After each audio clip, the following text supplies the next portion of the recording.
Hey guys, this is Prakash from Tech Pirates, and in this video I'm going to show you the full review of the Alcatel OneTouch Flash. So let's do it.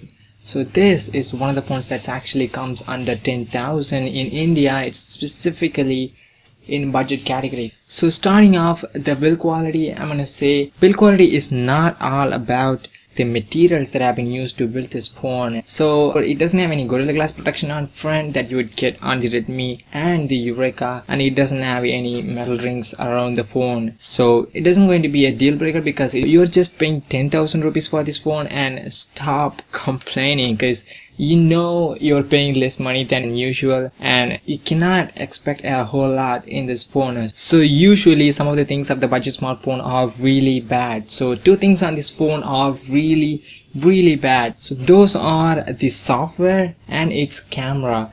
Alright, let's start off with the software, and I know it's a custom version of Android. So the simple word to describe the software is it's filled with bugs and glitches all over the place. It's colorful, it's snappy, but that's not what I expected from a custom ROM, even though it's still offering some of the good features like the double tap to wake and some of the drawing sketches. They are pretty standard in my opinion, because it's available in all phone, and some of the things are really good on this phone, like the clear motion. So let's talk about that. Let's talk about the clear motion on this phone. I really love how it actually improves the video quality while watching videos in pretty much anything from YouTube, from Netflix, and it will look much more smoother than it was before. So it was like playing video in a 60 frames per second, but you are actually playing 24 frames per second video, but it will look like you are playing 60 frames per second video in a 60 Hz monitor. So it's really good. It makes a solid difference while watching videos, and that's awesome feature. That's an awesome feature about this software. And some of the things, like you can control the color temperature of the phone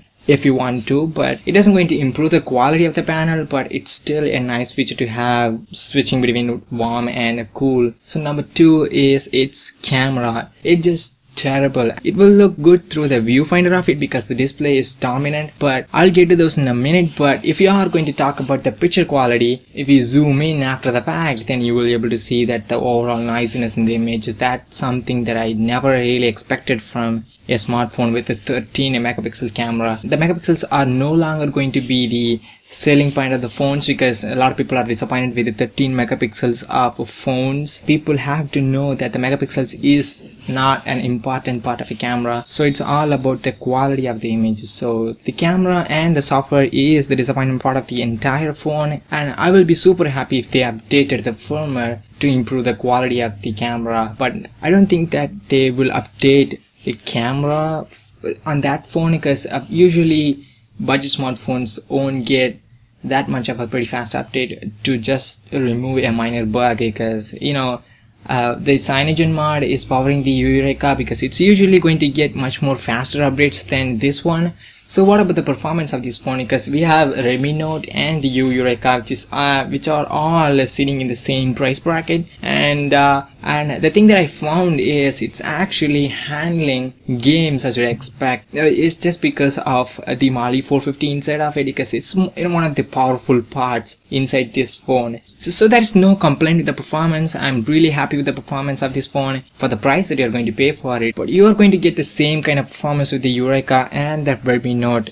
So why you wanna buy this one? And it's all about the battery inside of it. So let's talk about that. It has 3200 mAh battery, but still thinner and lighter than Redmi Note and the Eureka if you compared it. But it was like giving me like all day battery life with ease. It's just a simple explanation, and it's just a simple review of the battery on that Alcatel OneTouch Flash. It's just a simple review. But milliampere isn't the entire story here, because I have very little expectation on this Alcatel OneTouch Flash, is mainly because I've already used the Redmi Note, which has 3100 mAh battery. It was giving me like 3 hours of heavy usage, but this phone lasts me around 4 to 5 hours of usage, and that's insane for 10,000 rupees. And I really love having a bigger battery in a smartphone. it is the bigger difference, because usually budget smartphones don't get that huge of a battery and it will not last longer than them pretty high-end smartphones.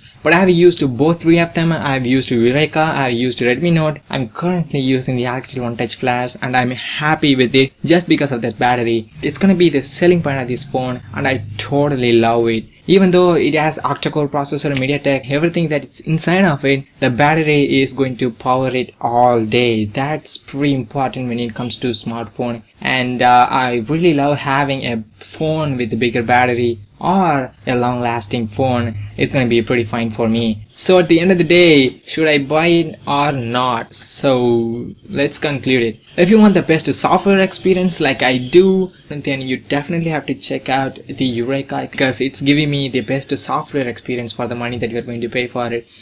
But if you really want a bigger battery, then you definitely have to check out the Alcatel OneTouch Flash. And if you have already know how to root and flash custom ROMs, you can go wrong with this. So that's the review of the Alcatel OneTouch Flash. So the exam's finished. There is a lot of videos going to come, I promise. So subscribe, and if you have any doubts about this phone, leave a comment below the description box and I will pretty much instantly reply to comments, because I usually don't get that many comments because I'm really new to YouTube channel and this is my first review on smartphones. And hope you enjoyed it and thanks for watching.